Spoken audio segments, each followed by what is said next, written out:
நன்றி என்று சொல்லுகிறோம் நாதா, நாவாலே துதிக்கிறோம் நாதா, உமக்கு நன்றி என்று சொல்லுகிறோம் நாதா, நாவாலே துதிக்கிறோம் நாதா. நன்றி இயேசு ராஜா, நன்றி இயேசு ராஜா, நன்றி இயேசு ராஜா, நன்றி இயேசு ராஜா. கடந்த நாட்கள் காத்தீரே நன்றி ராஜா, புதிய நாளை தந்தீரே நன்றி ராஜா. ஓ கடந்த நாட்கள் காத்தீரே நன்றி ராஜா, இந்த புதிய நாளை தந்தீரே நன்றி ராஜா. ரெண்டு கை தட்டி சொல்லுங்க, உமக்கு நன்றி என்று சொல்லுகிறோம் நாதா, நாவாலே துதிக்கிறோம், உமக்கு நன்றி என்று சொல்லுகிறோம் நாதா, நாவாலே துதிக்கிறோம், உமக்கு நன்றி இயேசு ராஜா, நன்றி இயேசு ராஜா, உமக்கு நன்றி இயேசு ராஜா.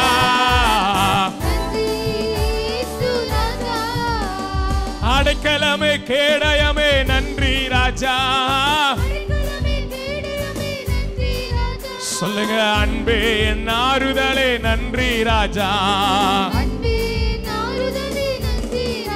உமக்கு நன்றி என்று சொல்லுகிறோம் நாதா, நாவாலே துதிக்கிறோம், உமக்கு நன்றி என்று சொல்லுகிறோம் நாதா, நாவாலே துதிக்கிறோம், உமக்கு நன்றி இயேசு ராஜா, நன்றி இயேசு ராஜா, நன்றி இயேசு ராஜா. ஆபத்திலே காத்தீரே நன்றி ராஜா, அதிசயம் செய்தீரே நன்றி ராஜா,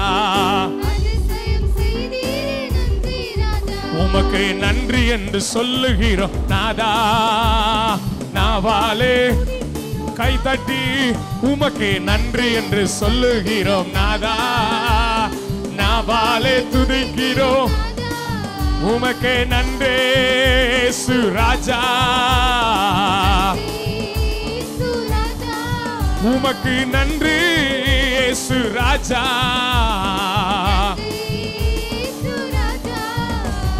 சொந்து போன நேரமெல்லாம் தூக்கினீரே ராஜா, சுகம் தந்து இதுவரை தாங்கினீரே, உமக்கு நன்றி என்று சொல்லுகிறோம் நாதா, நாவாலே துதிக்கிறோம் நாதா, உமக்கு நன்றி என்று சொல்லுகிறோம் நாதா, உமக்கு நன்றி இயேசு ராஜா,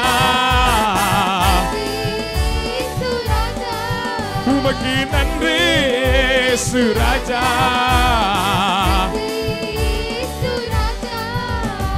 தனிமையிலே துணை நின்றீர் நன்றி ராஜா, தாயை போல் தேற்றினீர் நன்றி ராஜா, உமக்கு நன்றி என்று சொல்லுகிறோம் நாதா, நாவாலே துதிக்கிறோம் நாதா, நன்றி என்று சொல்லுகிறோம், நாவாலே துதிக்கிறோம் நாதா, நன்றி இயேசு ராஜா, நன்றி இயேசு ராஜா, நன்றி இயேசு ராஜா. எங்கள் வாழ்க்கையிலே ஒளி விளக்காய் வந்தீரையா, வார்த்தை என்ற மன்னாவை தந்தேரையா, உமக்கு நன்றி என்று சொல்லுகிறோம் நாதா, நாவாலே துதிக்கிறோம், நன்றி என்று சொல்லுகிறோம் நாதா, நாவாலே உமக்கே நன்றி இயேசு ராஜா, நன்றி இயேசு ராஜா.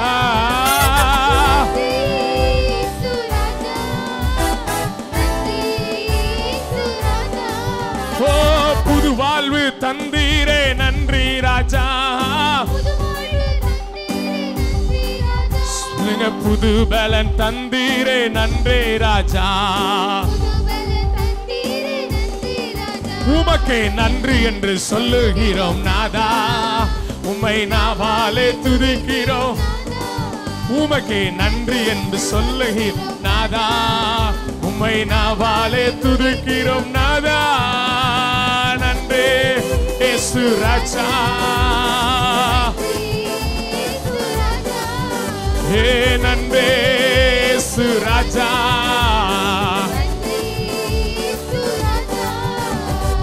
ஊழியம் தந்தீரே நன்றி ராஜா, உடனிருந்து நடத்தினீரே நன்றி ராஜா. சொல்லுங்க ஊழியம் தந்தீங்களப்பா, ஊழியம் தந்தீரே நன்றி ராஜா. நீங்க உடனிருந்து நடத்தினீரே நன்றி ராஜா. உமக்கு நன்றி என்று சொல்லுகிறோம் நாதா, நாவாலே துதிக்கிறோம் நாதா. உமக்கு நன்றி என்று சொல்லுகிறோம், உம்மை நாவாலே துதிக்கிறோம் நாதா. நன்றி இயேசு ராஜா, நன்றி இயேசு ராஜா.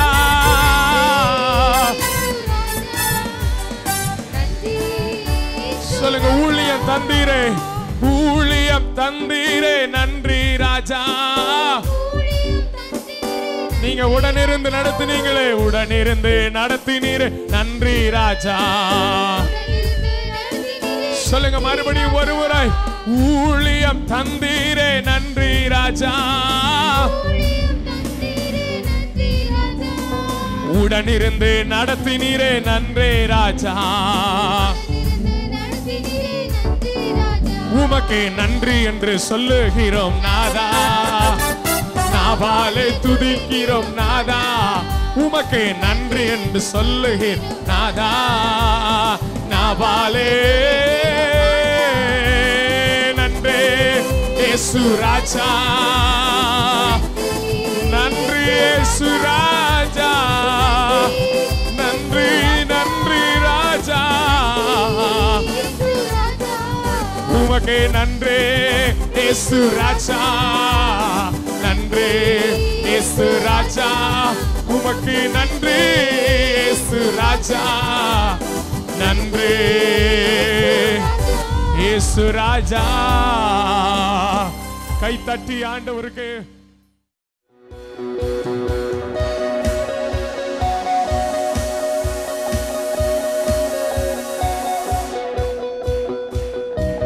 கையை நல்லா தட்டுங்க.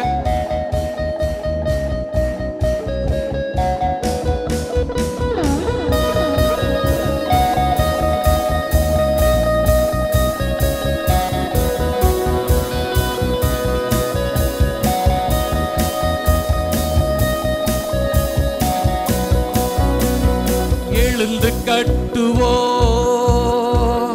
வாருங்கள், எழுந்து கட்டுவோ வாருங்கள், அலங்கத்தை கட்டுவோ. எழுந்து கட்டுவோ வாருங்கள், அலங்கத்தை கட்டுவோ. இந்த நல்ல வேளைக்கு கைகளை திடப்படுத்தி முன்னேறி செல்லுவோ. இந்த நல்ல வேளைக்கு கைகளை திடப்படுத்தி முன்னேறி செல்லுவோம். எழுந்து கட்டுவோ, அலங்கத்தை கட்டுவோ.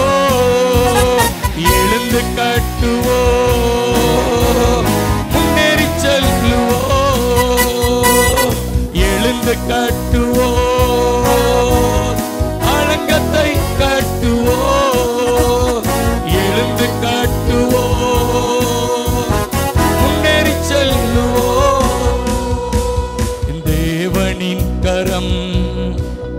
என்மேல் நன்மையாக உள்ளது. பரலோக தேவன் இந்த காரியத்தை முடிப்பார். என் தேவன் கரம் என்மேல் நன்மையாக உள்ளது.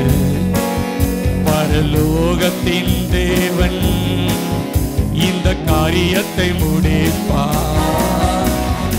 எழுந்து கட்டுவோ, அடக்கத்தை கட்டுவோ, எழுந்து கட்டுவோ, முன்னேறி செல்லுவோ, எழுந்து கட்டுவோ, முன்னேறி செல்லுவோ, எழுந்து கட்டுவோ.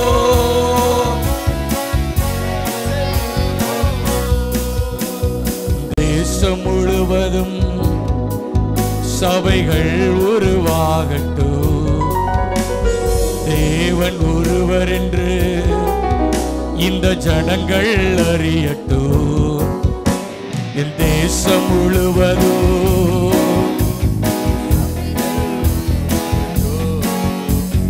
தேவன் ஒருவர் என்று இந்த ஜனங்கள் அறியட்டும். எழுந்து கட்டுவோ, அடக்கத்தை கட்டுவோ, எழுந்து கட்டுவோ, முன்னேறி செல்லுவோ, எழுந்து கட்டுவோ, அடக்கத்தை கட்டுவோ, எழுந்து கட்டுவோ, முன்னேறி செல்லுவோ. Praise God.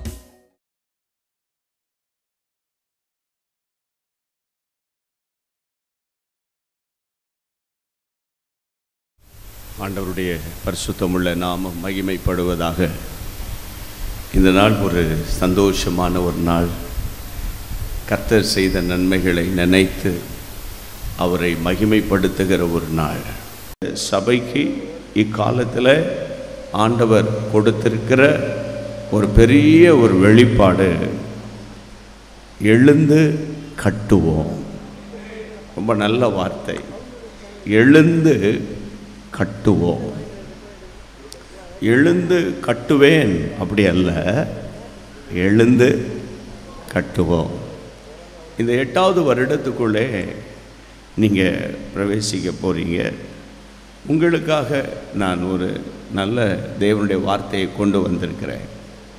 ஆனால் அதற்கு முன்பு இந்த எழுந்து கட்டுவோம் என்ற ஒரு வார்த்தையை நான் ஆவியில் ஏவப்பட்டு சில நிமிட நேரம் உங்களோடு பேச விரும்புகிறேன். தரிசனம் கர்த்தருடைய பிள்ளைகளே ஒரு மனிதனுக்கு தான் கொடுக்கப்பட்டது.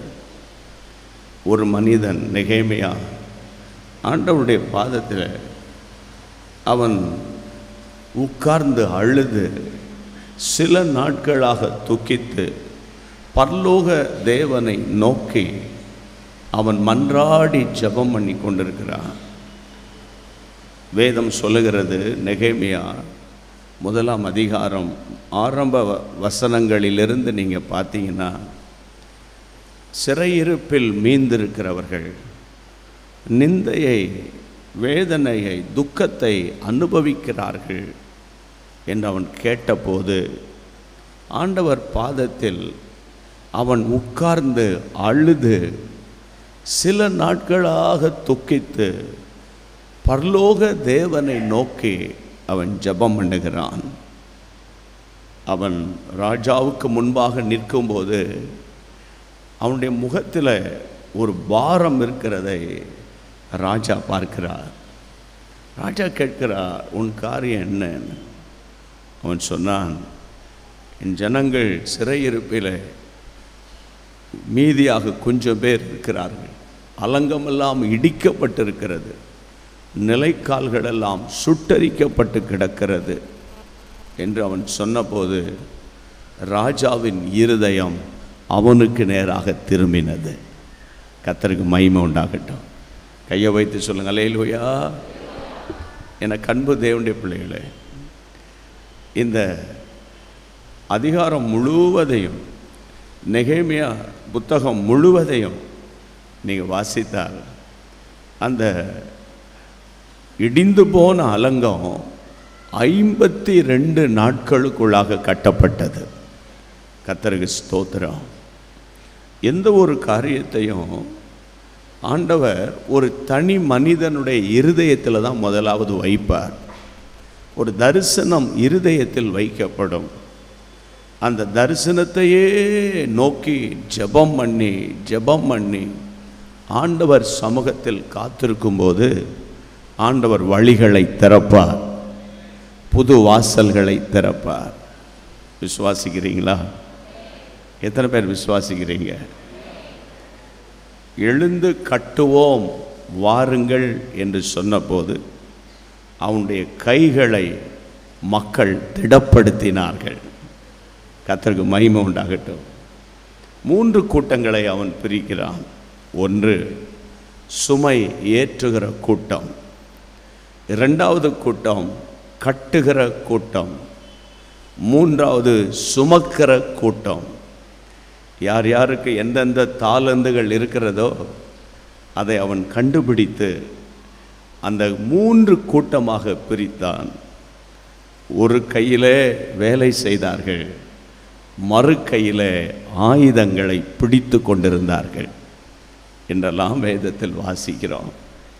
நிச்சயமாக ஆண்டவர் உங்களுக்கு ஒரு பெரிய ஆலயத்தை தருவார், அதில் சந்தேகமே இல்லை. ஆனால் அந்த ஊழியத்தை கட்டி எழுப்பும்போது நெகேமியாவுக்கு ஆண்டவர் திட்டங்களை கொடுத்துட்டார், இதை நீ செய்யணும்னு. ஆனால் அதை செயல்படுத்துவதற்கு ஒரு ஞானம் வேணும். அவன் 3 கூட்டங்களை பிரிக்கிறான். ஒன்று சுமை ஏற்றுகிற கூட்டம், செங்கலை தலையில் ஏற்றி வைக்கிற கூட்டம். இன்னொரு கூட்டம் இருக்கிறது சுமந்து கொண்டு போகிற கூட்டம், பாரங்களை சுமக்கிற கூட்டம். இன்னொரு கூட்டம் இருக்கிறது கட்டுகிற கூட்டம். ஆனால் இந்த 3 கூட்டமும் ஒரு கையில் தான் வேலை பார்த்தாங்க, மறு கையில் ஆயுதங்களை பிடித்திருந்தார்கள். ஏன்னா சன்பலாத்து தொபியா என்ற பொல்லாத மனுஷர்கள் கர்த்தருடைய அலங்கத்தை கட்டுவதற்கு கட்டுப்பாடு பண்ணினார்கள். ஊழியத்தில் போராட்டம் வரும், பிரச்சனை வரும், பணத்தேவைகள் வரும், பொருளாதார நெருக்கடி வரும். ஆனால் அவைகள் நம்மை மேற்கொள்ளாது. அவைகளை நம்ம எளிதில் சந்திப்போம். இந்த பக்கம் யாருக்கு நம்பிக்கை இல்லை போல இருக்கு? கையை வைத்து சொல்லுங்கள், அல்லேலூயா. அடிக்கடி நான் சொல்லுவேன், நம்ம ஆண்டவருக்கு 1 பைசா ஒன்று தான், 1 கோடி அவருக்கு ஒன்று தான். நீங்கள் என்ன நினைக்கிறீங்க? நமக்கு 1 பைசானா தூரத்துக்கு பெரிஞ்சிட்டு போயிடுவோம். ஒன்று சொல்கிறேன் கேளுங்க. ஒரு முறை ஒரு போதகர் ஒரு ஊழியர் கூட்டத்தில் பேசினார். பேசிக்கொண்டிருக்கும்போது திடீரென்று முன் வரிசையில் இருந்த ஒரு இளம் போதகர் அந்த தம்பி கொஞ்சம் எழும்பி நில்லப்பான்னு சொன்னார். அவர் எழும்பி நின்றார். அந்த போதகர் பேசிக்கொண்டிருக்கும் போதே அவனை எழுப்பி கேட்டாராம், இன்றைக்கி ஆண்டவர் உன் கையில் 1 கோடி ரூபாய் கொடுத்தா நீ என்ன செய்வ? என்ன சொல்லுங்க? நான் கவனமாக சொல்கிறேன் கேளு. இப்போ இன்னைக்கு உன் கையில் 1 கோடி ரூபாய் கொடுத்தா, ஆண்டவர் கொடுத்தா நீ என்ன செய்வ? ஆண்டவர் என் கையிலையா? எனக்கா 1 கோடி ரூபாய்? நீ ஒன்றும் சொல்ல வேண்டாம், உட்கார்ந்துரு. நீ ஒன்றும் சொல்ல வேண்டாம், உட்கார்ந்துரு சொல்லிட்டு அந்த போதகர் சொன்னார் எல்லா ஊழியர்களை பார்த்து, அந்த தம்பி ஏன் ஒன்றும் சொல்ல வேண்டாம், நீ பேசாமல் உட்காருன்னு சொன்ன தெரியுமா? அவன் 1 கோடினோடனே அவன் மிரண்டு போயிட்டான். என் கையிலையா, எனக்கா அப்படின்னு சொன்னோடனே தெரிஞ்சிட்டு அவன் வந்து 1 கோடியெல்லாம் திங்க் பண்ணவே இல்லை அவன். ஏன்னா அவனுக்கு திட்டங்கள் இல்லை. அவனுக்கு என்ன இல்லை? திட்டங்கள் இல்லை, பிளான் இல்லை, விஷன் இல்லை, நோக்கம் இல்லை, எதிர்பார்ப்பு இல்லை. அப்போ 1 கோடி அவன் கையில் கொடுத்தா என்ன நடக்கும்? மனைவி பேரில் கொஞ்சம் லேண்ட் வாங்கி போடுவான், மகா பேரில் கொஞ்சம் லேண்ட் வாங்கி போடுவான். என்ன அப்படி இப்படி வாங்கி போட்டு கடைசியில் எல்லாத்தையும் விட்டுட்டு கொஞ்ச நாளில் என்ன நடக்குமோ தெரியாது. அப்போ மனைவி பேரில் லேண்ட் வாங்கக்கூடாதுன்னு சொல்கிறீங்களோ? மகா பேரில் லேண்ட் வாங்கக்கூடாதுன்னு சொல்கிறீங்களோ? அது வேற. ஆண்டவர் ஒவ்வொரு குடும்பத்தை ஆசீர்வதிப்பார். ஆனால் சபையை குறித்து ஆண்டவர் சொல்லுகிறார், நமக்கு எப்போதும் பரந்த கண்ணோட்டம் இருக்கணும். எப்போதுமே நம்முடைய பார்வை எப்போதுமே ஒரு ப்ராட் மைண்டடாக இருக்கணும். ஆமென். அதனால் நீங்கள் ஒரு பெரிய ஊழியத்தை கட்டி எழுப்ப தான் போகிறீங்க.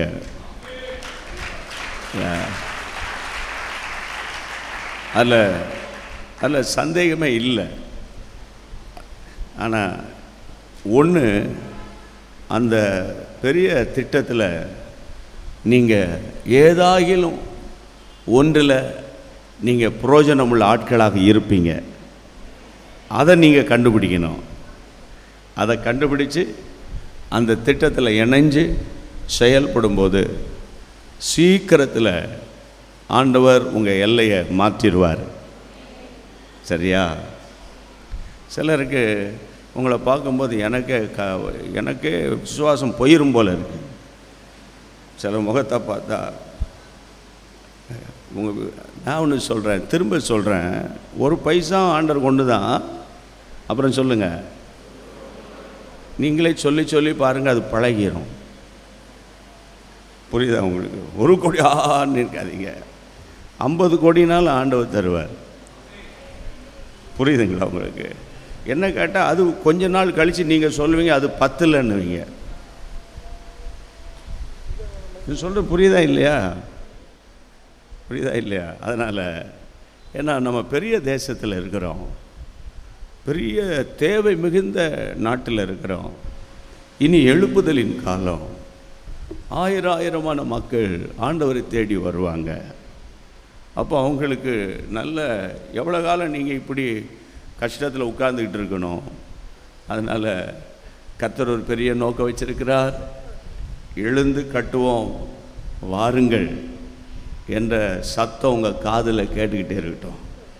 ஒரு ஜெபம் பண்ணிடுவோம். அதுக்காக நல்ல வலது கரத்தை உயர்த்துங்க, கண்ணை மூடுங்க. நான் சொல்லுகிற ஜெபத்தை என்னோடு கூட சேர்ந்து சொல்லுங்க. ஏசப்பா, உம்முடைய நாமத்தில் எழுந்து கட்டுவோம் என்ற திட்டத்தில் எனக்கும் ஒரு பங்கு உண்டு. அந்த திட்டத்தில் எனக்கும் ஒரு பங்கு உண்டு. அந்த திட்டத்தில் நான் இணைந்து கொள்ள என்னை ஒப்பு கொடுக்கிறேன். இயேசுவின் நாமத்தில், இயேசுவின் நாமத்தில் எங்கள் தேவைகளெல்லாம் உமக்கு அற்ப காரியம், லேசான காரியம். சீக்கிரத்தில் நாங்கள் பெரிய ஆசீர்வாதத்தை காணப்போகிறோம். கரந்தட்டி தேங்க் பண்ணுங்க ஆண்டவருக்கு. ஸ்தோத்திரம், ஸ்தோத்திரம். கர்த்தருக்கு மகிமை உண்டாகட்டும். நான் 2 வருஷமாக தென்கொரியாவுக்கு போகிறேன். தென்கொரியாவில் போன வருஷம் முந்தின வருஷம் நாங்கள் உபவாச ஜெபம் பண்ணி போவேன். போன வருஷம் அங்கே ஒரு ஆலயத்தில் நான் ஊழியம் செஞ்சேன். அப்போது இந்த தென்கொரியாவின் எழுப்புதலுக்கு ஆண்டவர் பயன்படுத்தின ஒரு பெரிய தேவ மனிதன் டாக்டர் பால் யாங்கிச்சோ. அவங்க என்னையும் சென்னையில் பாஸ்டர் கல்யாணகுமார் என்ற ஒரு கர்த்தருடைய ஊழியர் இருக்கிறார், அவரையும் 2 பேரை மட்டும் சந்திக்கிறதுக்கு ஒரு ஸ்டார் ஹோட்டலுக்கு எங்களை வர சொன்னாங்க.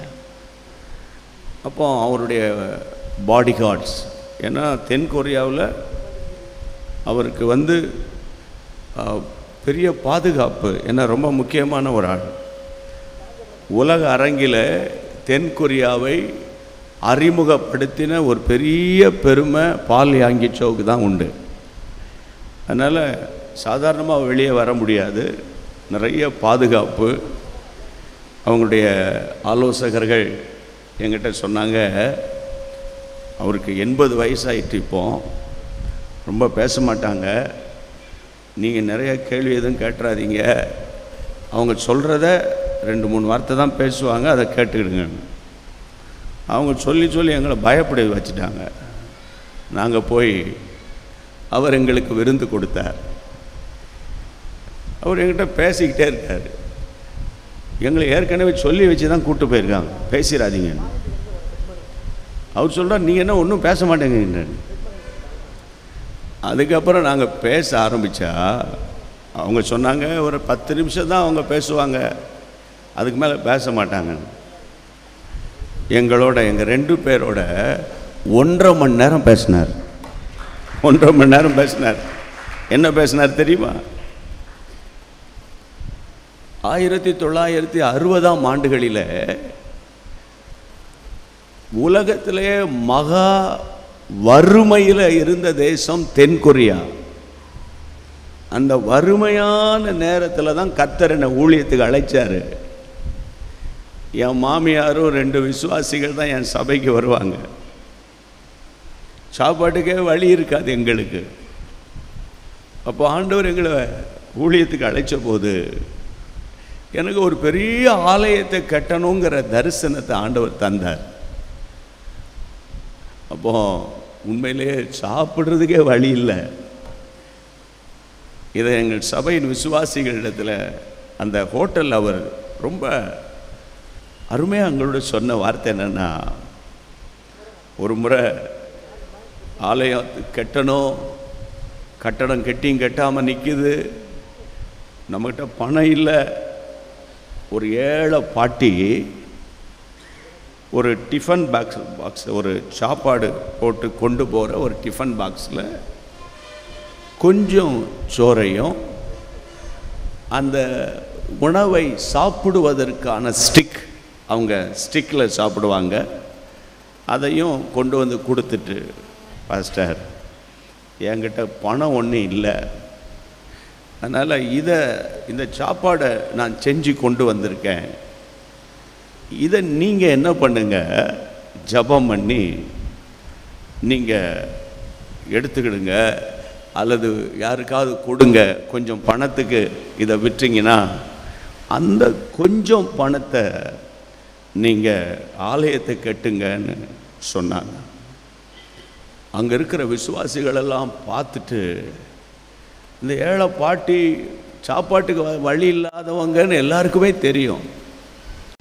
உடனே பாஸ்டர் சத்தம் போட்டு அழுது அந்த கொஞ்சம் சின்ன டிஃபன் பாக்ஸில் இருக்கிற அந்த கொஞ்சம் சோறை, சின்ன அந்த ஸ்டிக்கை ஜனங்களிடத்தில் காட்டி, என்கிட்ட பணம் இல்லை, என்கிட்ட இருக்கிறத நான் கொண்டு வந்து ஆலயத்துக்கு கொடுக்குறேன்னு அவங்க சொன்னாங்க. அதை அவர் சபை நடுவில் கொடுத்த போது எத்தனையோ $1,000,000 அந்த உணவு வாங்கப்பட்டிருக்குது. கர்த்தருக்கு ஸ்தோத்திரம். இப்படி ஒவ்வொரு காலகட்டத்தில் ஆண்டவர் எங்கள் ஊழியத்தை எழுப்பினார். அப்போ சொன்னார், அடுத்த எழுப்புதல் ஆண்டவருடைய கண்கள் இந்தியாவை நோக்கி கொண்டிருக்கிறது. ஆமாம், அவர் சொன்னார், எங்களுக்கு ஆங்கில அறிவு கிடையாது. தென்கொரியா நாட்டுக்கு போனவங்களுக்கு தெரியும், ஒருவர் கூட ஆங்கிலத்தில் பேச மாட்டாங்க, ஒரு எழுத்து கூட தெரியாது. பால் யாங்கிச்சோ சொன்னார், எங்களுக்கு ஆங்கில அறிவு கிடையாது, ஆங்கில புலமை கிடையாது, திறமை கிடையாது. எங்களையே ஆண்டவர் இவ்வளவு பயன்படுத்துகிறார். இந்தியர்கள் ஒன்று தெரியுமா உங்களுக்கு? உலகத்திலேயே உலக நாடுகளிலேயே அதிகமாய் ஆங்கிலம் பேசக்கூடிய தேசம் எந்த தேசம்? அமெரிக்கா இல்லை. அமெரிக்காவில் இருக்கிற ஜனத்தொகையை விட இந்தியாவில் இருக்கிற ஜனத்தொகை அதிகம். அந்த வகையில் உலகத்திலே அதிகமாய் ஆங்கிலம் பேசக்கூடிய மக்கள் இந்தியாவில் தான் இருக்கிறாங்க. அவர் சொன்னார், இந்திய மக்கள் திறமசாலிகள், ஒரு காரியத்தை எடுத்தால் செஞ்சிருவாங்க, அவங்களுக்கு ஆங்கில அறிவு இருக்குது, கம்ப்யூட்டர் துறையில் அவங்க சிறந்து விளங்குறாங்க, சபைகள் சீக்கிரத்தில் ஒரு எழுப்புதலை பார்க்கும், இந்தியா சீக்கிரத்தில் எழுப்புதலை சந்திக்கும். அதனால தான் பால் யாங்கிச்சு அவர்கள் போன வருஷம் ஒரே ஒரு நாள் சென்னைக்கு வந்துட்டு போனாங்க. சென்னைக்கு வர்றதுக்கு எனக்கு ரொம்ப ஆசை என்று சொல்லி ஒரே ஒரு நாள் சாயந்தரம் வந்துட்டு அடுத்த நாள் போயிட்டாங்க. அப்போ நான் ஏன் இதை உங்களுக்கு சொல்கிறேன்னா, அன்பான கர்த்தருடைய பிள்ளையே, உங்களை பற்றி உங்களுக்கு தெரியாது, உங்கள் மேலே ஏற்கனவே ஒரு பெரிய திட்டத்தை கர்த்தர் வச்சிருக்காரு. ஆமென். அதனால் சீக்கிரத்தில் இந்த திட்டம் முடிய போகிறது. எல்லாரும் கர்த்தரை மகிமைப்படுத்தி இந்த இடத்திலிருந்து ஆண்டவருடைய ராஜ்யம் கட்டப்படும். அதனால் உங்கள் விசுவாசத்தை வர்த்திக்க பண்ணுங்க.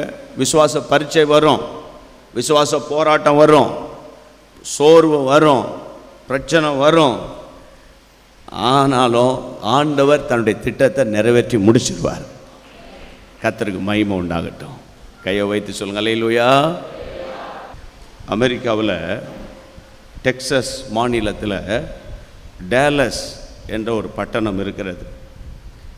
அந்த பட்டணத்தில் அந்த ஒரு சிட்டியில் மாத்திரம் தென்கொரியா நாட்டு சபைகள் 200 சபை இருக்கிறது. நல்ல கவனமாக கேளுங்க. நான் ஏற்கனவே சொன்னேன், தென்கொரியா மக்களுக்கு ஆங்கில அறிவு கிடையாது. ஆனால் அமெரிக்காவில், ஆங்கிலம் பேசுகிற அமெரிக்காவில் டெக்சாஸ் மாநிலத்தில் டேலஸ் பட்டணத்தில் 200 சபைகள் இருக்கிறது. தென்கொரியா மக்கள் சொந்த மொழியில் தான் அவங்க வர்ஷிப் பண்ணுவாங்க. அப்போ 200 சபைகள் இருக்குன்னா அப்போ அங்கே எத்தனை ஆயிரம் தென்கொரியா மக்கள் அந்த பட்டணத்தில் வசிப்பாங்கன்னு பாருங்க. தென்கொரியா மக்கள் எங்கேயும் போய் வேலை செய்ய மாட்டாங்க, எல்லாருமே தொழில் செய்கிற ஆட்கள். அந்த முழு பட்டணத்தின் ஒரு பகுதி எல்லா கடைகளும் இந்த தென்கொரியா மக்களின் கடைகளாக இருக்கும். அங்கே இருக்கிற எல்லா நிறுவனங்களும் தென்கொரியா மக்களை சார்ந்திருக்கும். அவங்க ஆங்கிலத்தில் பேசுகிறதில்ல. இப்போ இருக்கிற சமுதாயம் ஆங்கிலம் படித்து ஆங்கிலம் பேசுகிறாங்க. அவ்வளவு பேரும் தொழில் பண்ணுறாங்க. தொழில் செய்கிற சகோதரிகள் சகோதரர்கள் குடும்பத்துக்கு சொல்கிறேன், அவங்க பெரிய பெரிய பிஸ்னஸ் மேனாக இருக்கிறாங்க. தென்கொரியாவுக்கு நான் போயிருக்கும்போது அவங்க சொன்னாங்க, அதிகாலை ஜெபம் நடக்கும்னு நீங்கள் கேள்விப்பட்டிருக்கீங்கல்ல, வரீங்களா பார்க்கலாம். வெளியே -2 -3, இந்த -2 -3லாம் குளிர் நாடுகளுக்கு போயிட்டு வந்த யாராவது இருந்தீங்கன்னா உங்களுக்கு தான் தெரியும்.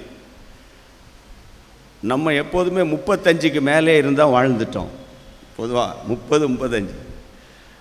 அந்த -2 காலையில் 4 மணிக்கு வெளியே வந்தால் கை காலெல்லாம் கிடுகிடுகிடுன்னு அப்படியே நடுங்குது, உதடுகள்லாம் துடிக்குது.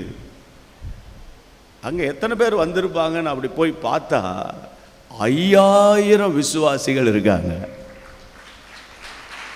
5000 விசுவாசிகள் இருக்காங்க. 4 மணி, அப்போ 5 மணி ஆராதனைக்கு அவங்க எத்தனை மணிக்கு வீட்டை விட்டு பரப்பிட்டுருப்பாங்க? எத்தனை மணிக்கு எழும்பியிருப்பாங்க? 5லேருந்து 6. அதுக்கப்புறம் வீட்டுக்கு ஓடி பரப்பிட்டு தொழிலுக்கும் கம்பெனிக்கும் படிக்கவும் அப்படி தாகத்தோடு ஓடுறாங்க. தென்கொரியா மக்களின் வெற்றிக்கு ரகசியமே அதுதான். வேறு ஒன்றுமே கிடையாது. அதனால் அதிகாலை ஜெபம் சபையில் நடக்குதுன்னு நான் பார்த்தேன், சொன்னாங்க. அதனால் நீங்கள் இனிமேல் ஞாயிற்றுக்கிழமை ஆராதனைக்கு எப்படி வர்றீங்களோ அதே போல் அதிகாலை ஜெபத்துக்கு வந்துடணும். ஆமேன். வரமாட்டேங்க. நிறைய படுக்க போகிறதே 12 மணிக்கு தானே படுக்க போகிறீங்க இல்லை? அதனால் சீக்கிரமாக 10:30 மணிக்கெல்லாம் படுத்துட்டு 5 மணிக்கு ஆராதனையில் ஆண்டவர் சமூகத்தில் வாங்க. ஆண்டவர் மகிமையான காரியத்தை செய்வார். ஆமேன். ஆண்டவருக்கு மகிமை உண்டாகும். அடுத்தது முழு இரவு ஜெபம். சபையில் முழு இரவு ஜெபம் நடக்குது. ஆனால் முழு இரவு ஜெபத்துக்கு எத்தனை பேர் வர்றீங்க நான் கேட்க மாட்டேன். எனக்கு தெரியும், உங்களை பார்த்தாலே தெரியுது. புரியுதா? தூத்துக்குடியில் இவ்வளவு சபைகள் வளர்ந்ததுக்கே ஒரு ரீசன் தூத்துக்குடி முழு இரவு ஜெபம்னு. புரியுதா உங்களுக்கு? நான் அந்த காலத்தில் முழு இரவு ஜெபத்தில் பல முறை கூட்டம் நடத்தியிருக்கேன்.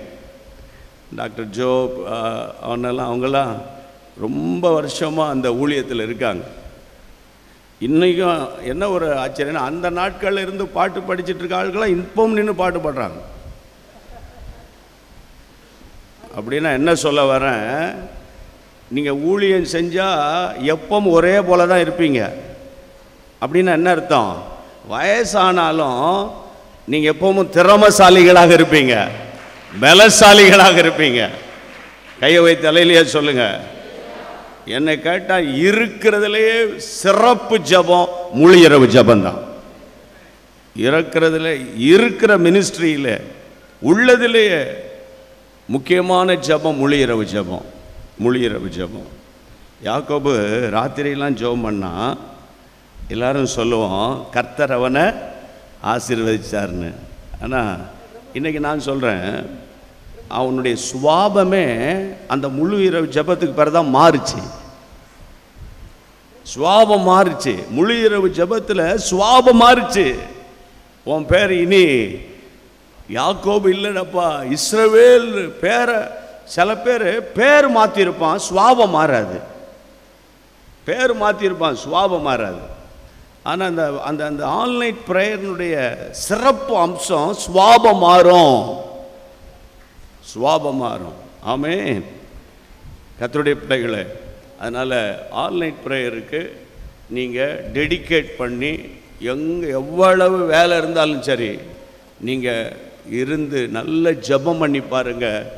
உங்கள் குடும்பமெல்லாம் செழிக்க ஆரம்பிச்சிடும். உங்கள் குடும்பமெல்லாம் தருத்திரமே இருக்காது. இதுக்கு ஆமேன்னு சொல்லணுமே. நீங்கள் தருத்திரமே இருக்காது. ஆண்டவர் ஐஸ்வர்யவான்களை மாற்றுவார். ஆமென். கர்த்தருடைய நாமம் மகிமைப்படும். ஒன்று அதிகாலை ஜெபம், ரெண்டாவது முழு இரவு ஜெபம், மூணாவது உபவாச ஜெபம். இந்த 3 ஜெபத்தையும் நீங்கள் மெயின்டைன் பண்ணிக்கிட்டு வந்தீங்க, நீங்களே தருத்திரத்தை தேடி போனாலும் தருத்திரம் உங்களை தேடி வரவே வராது. ஆமென். அப்புறம் உங்கள் தேவையை ஆண்டவர் சந்திப்பார் சொல்ல மாட்டேன், தேவைக்கு அதிகமாக சந்திப்பார். அப்போதான் அப்படி தான் ஆண்டவர் செய்வார். ஆமென். அதனால் உங்களை உற்சாகப்படுத்துறதுக்கு, உணர்ச்சி வசப்படுத்துறதுக்காக இதை நான் சொல்லி கொண்டிருக்கவில்லை. ஆண்டவர் செய்கிறதை சொல்லுகிறேன். கர்த்தருக்கு மகிமை உண்டாகட்டும். சரி, கர்த்தருடைய பிள்ளைகளை வேதத்தை திறந்து நான் இன்றைக்கு ஒரு சுருக்கமாக ஒரு செய்தியை கொடுத்துட்டு சரியான நேரத்தில் நான் இந்த செய்தி வேலையை முடிக்க விரும்புகிறேன். உபாகமத்தின் புத்தகம் 32ஆம் அதிகாரத்தை திறந்து வைத்துக் கொள்ளுங்கள். உபாகமத்தின் புத்தகம் 32ஆம் அதிகாரத்தை திறந்து வைத்துக் கொள்ளுங்கள். அதற்கு முன்பு ஆதியாகமம் 32ஆம் அதிகாரம் 10ஆம் வசனத்தை வாசியுங்கள்.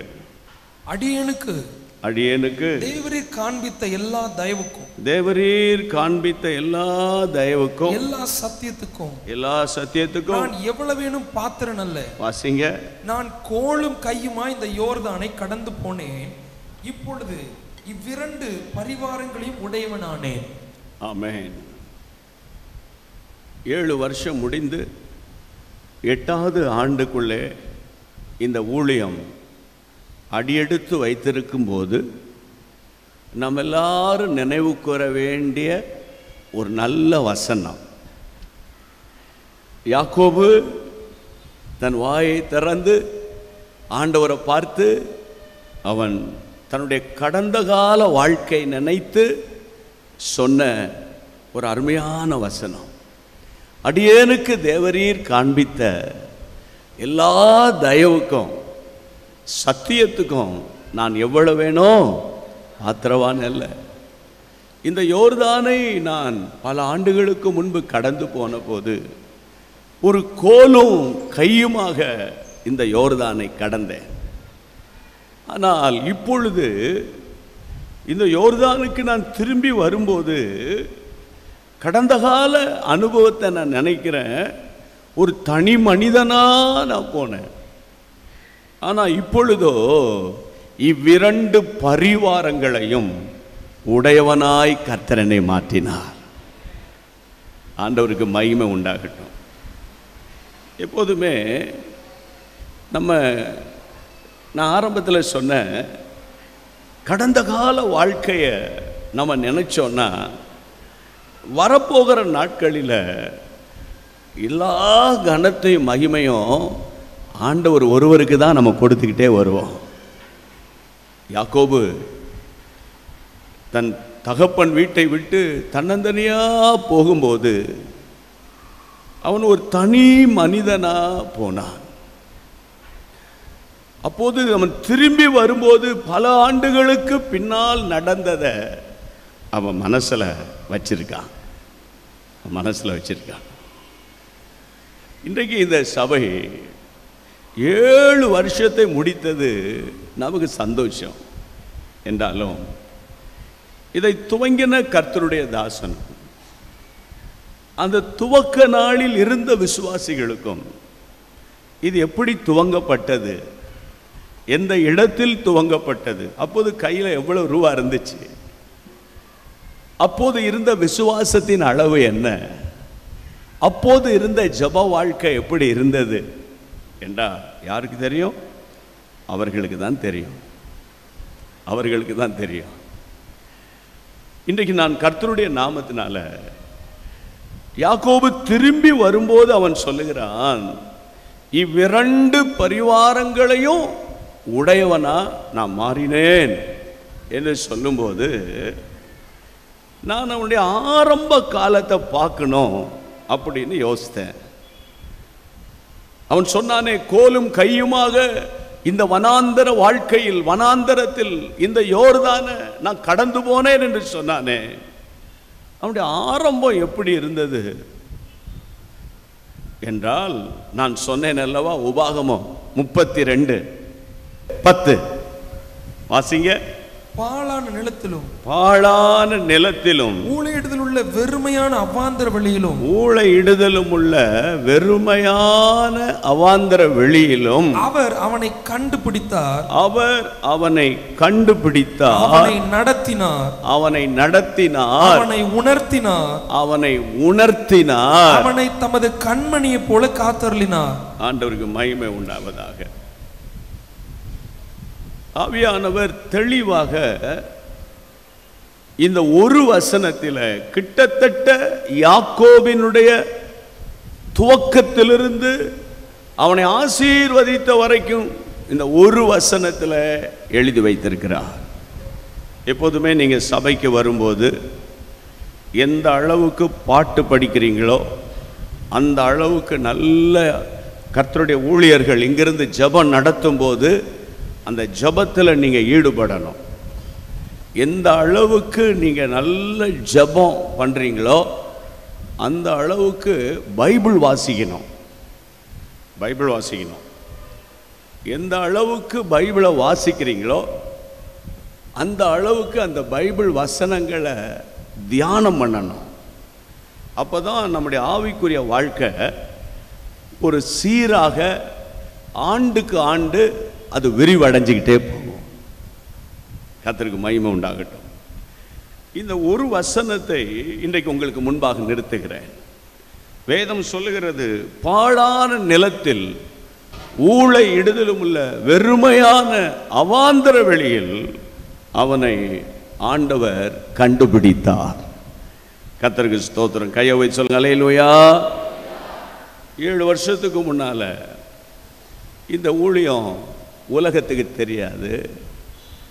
சில நேரங்களில் ஊழியத்தை ஆரம்பித்த பிள்ளைகளுக்கு கூட 7 வருஷத்தில் இது இப்படி இந்த அளவுக்கு நடக்குமா என்று கூட தெரியாமல் இருக்கலாம். ஏன்னா ஒவ்வொரு கர்த்தருடைய பிள்ளையையும் ஆண்டவர் சந்திக்கிற ஒரு இடம் வனாந்தரமாகத்தான் இருக்கும். எந்த தேவ மனிதனை வேண்டுமானால் எடுத்துக்கொள்ளுங்கள், ஆண்டவர் எந்த ஒரு கர்த்தருடைய பிள்ளையும் சந்திக்கிற ஒரு இடம், அதாவது கண்டுபிடிக்கிற இடம் வனாந்தரமாகத்தான் இருக்கும்.